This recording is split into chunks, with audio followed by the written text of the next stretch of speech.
Hey there, Taurus Ascendant. This is your Ascendant Forecast for the week ahead, starting Monday, the 24th of November, taking you right the way through to Sunday, the 30th of November, 2025. And this is a week where everything releases, and I think it gets easier. And there's a few reasons why I'm saying that and sharing that. One of them is Venus, your ruling planet, she's the star of the show in this week ahead. You know, she is making some beautiful alignments to Jupiter, Saturn, Uranus, Neptune. I think there was another one as well. Nope. And and Mercury.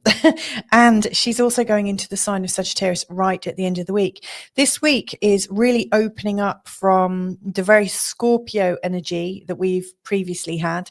And we're really coming into this Sagittarius energy, which I think is bringing us out of this really deep, intense kind of time of sort of internal yearning, and it's bringing us into a time of hopefully feeling a greater sense of freedom, a greater sense of lightness, and coming into our own sense of joy. Moreover, there's a couple of other things that are releasing, and that is Mercury and Saturn retrograde. They are releasing one day apart. So Saturn's going forwards again from Friday the 28th, and then Mercury is going direct from Saturday the 29th. So it's quite exciting. I think so. If you're new to this channel, by the way, my name's Louisa Tanner-Munson. Welcome to Feel Good Astrology. Hope you enjoy it. So yeah, let's get cracking.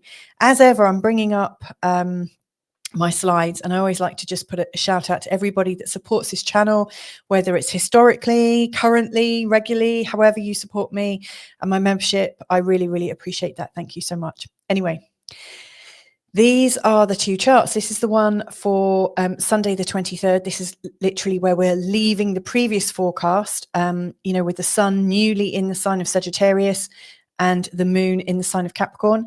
And then we are moving at the end of the week on the 30th. We've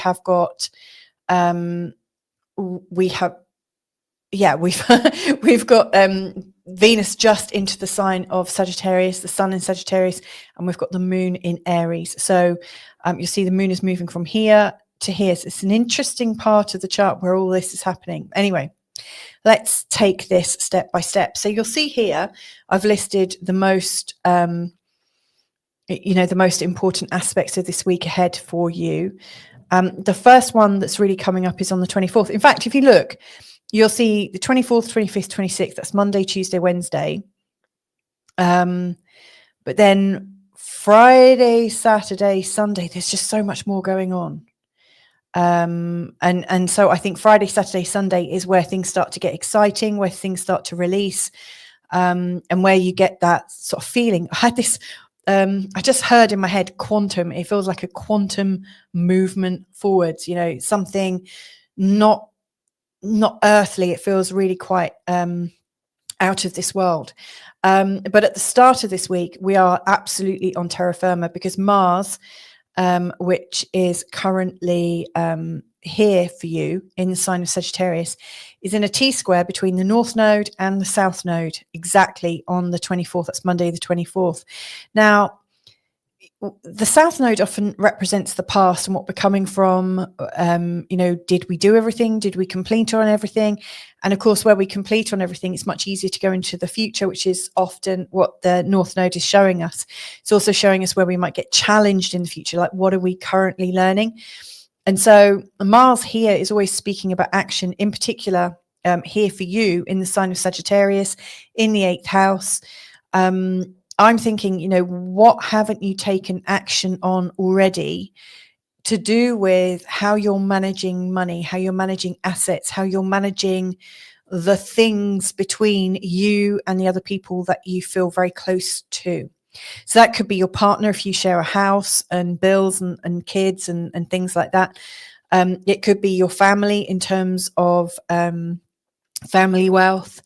But the 8th house isn't just about other people's stuff. It's also, I think, about expectations, guilt, blame, shame, anger, and all these really strong, churning psychological emotions. And so Mars here is really showing this desire to get to the bottom and to move things forwards, like really move things beyond where they were. And what I really see for you at the beginning of this week is you're held back from things that you didn't clear, and possibly to do with children, possibly to do with a new romantic opportunity, which also shows up in the 5th house. And it could be that something from the past is coming back and saying, whoa, whoa, whoa, you can't move forwards at the moment. Whoa, you've still got this ongoing business with me. And so, yeah, you might feel like you're held back from moving forwards. And the forwards direction that Mars is really wanting, I think, to help and be quite dynamic with is moving forwards in terms of new alliances, a new vision that you feel really quite attracted to. That could be somewhere where you feel like there's a sense of belonging, in particular a value match, and also about friendships and things like that. So, you know, you're coming out of a time where you maybe were shouldering things a little bit too much and creating things on your own. Whereas now the energy is really moving you forwards to create with other people. And so Mars is just holding you back a little bit in this position. He's reminding you can't move forwards until you release and change something. So that's something at the beginning of the week. Anyway, on the 25th and then the 26th, we've got this lovely energy here of Mercury retrograde. He started his retrograde in Sagittarius, back into the sign of Scorpio. He went back in on the 19th. Now he's in the 7th house, which is interesting because he's really revisiting stuff from relationships and old communications that you've had maybe with your current partner or previous partners are really kind of up for debate at the moment. And when Mercury retrograde comes into a conjunction with Venus, I think there's a lovely sweet spot there, really encouraging you to connect in a new way. Maybe you uncover something that makes a difference in your relationship. I don't know. But to me, it's uncovering something that's helpful, that's actually going to put you back on track. Now, this is also going on with an ongoing opposition to Uranus in the 1st house. So whatever you're uncovering, I think, could be quite shocking to you. But it might not be shocking for the reasons that you think it's not. It might not be because of what somebody is doing to you, but it might be that you realize where your beliefs and expectations led you down a certain path or led you down a particular belief. So what you might be learning is, oh my God, all of this was built up by me. And so in many ways, Uranus here is breaking you free of your belief systems, breaking you free of those things that you held on to as if it's part of your identity. And now it's time to just let it go. So it's very, very dynamic, but it's also a sweet spot. And then the 26th, straight after, we've got Venus in an exact trine to Jupiter and Venus in an exact trine to Saturn, all throughout the social houses. So in your community, there's a feeling of support, growing support, a feeling of really being loved and seen by the people around you. And with Saturn up here in the 11th, it feels like there are opportunities, new opportunities, serious opportunities, possibly opportunities that could raise your status in some way. So I think this is a really, really great time. And then we're coming to the end of the week. I would say the 27th, there's nothing going on. Of course, if you're in America, it's Thanksgiving. So if you do celebrate that, happy Thanksgiving for the 27th. And then we're on to Friday, Saturday, Sunday. Now, I'm just going to change my view here. See, on the 28th, that will be when the moon comes into an exact square with the sun. This is indicating that it's time to start moving with some pace now. So, you know, if you were kind of finding things out and realizing things, you know, it was not necessarily something that's moving you forwards. It's just releasing. It's just surprising you. From the 28th, things are starting to release, unravel, unwind, and it's suggesting some motion and some movement. On the 28th, Saturn goes direct in the 11th house. To me, that's an indication that it is safe. It is the right time now for you to make moves, to make new friends, strong, new, powerful alliances. And to put the seeds out. You know, this is okay. Start sowing the seeds of the relationships that you might need to bring in to be able to manifest what it is you're wanting to share in with people. And then on the 29th, when Mercury goes direct in the 7th house, it's two directs from this place of friendships and networks and this place of relationships. So it's like a double thumbs up, I would say, Friday, Saturday, in terms of all things social. So things are really starting to move. And of course, Taurians, you don't like to do anything alone necessarily. You're a very social sign, not necessarily the life and soul, but, the connection is really important to you. You're ruled by Venus after all. And then on the 30th, that's Sunday the 30th, we've got this very, very strong Venus energy. So first of all, she goes into an exact opposition with Uranus.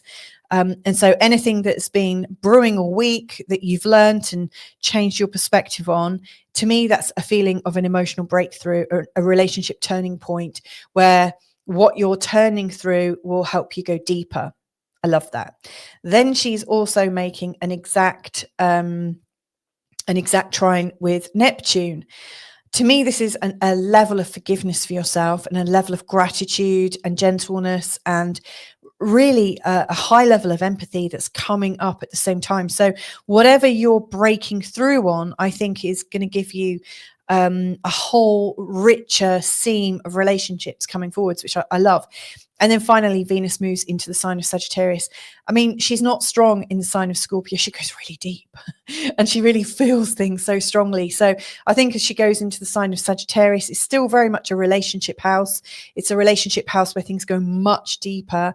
I think at this position from this new feeling of depth with your relationships, you'll be able to realize a new feeling of security, which can also include financial security and stability between you and your partner. So I really think, this is a very, very dynamic week where things are moving forwards.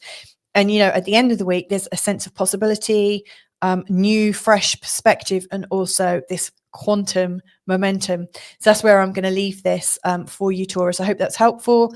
And if you want to deep dive into things with me and collaborate in some way, then please do get in touch in terms of I've got a membership. I work with people. I'm also opening up my books for a 1-year program next year, whereby I'll be working with up to 20 people each month, taking them on a journey of their own chart. So it's kind of studious. It's also consultative. And I think that could be really quite special, for the right person. So if that sounds like something you'd like to know about, then just get in touch. All of my details are below and on my channel page. But wishing you a beautiful week ahead and hopefully catch up with you next time. Lots of love. Bye for now.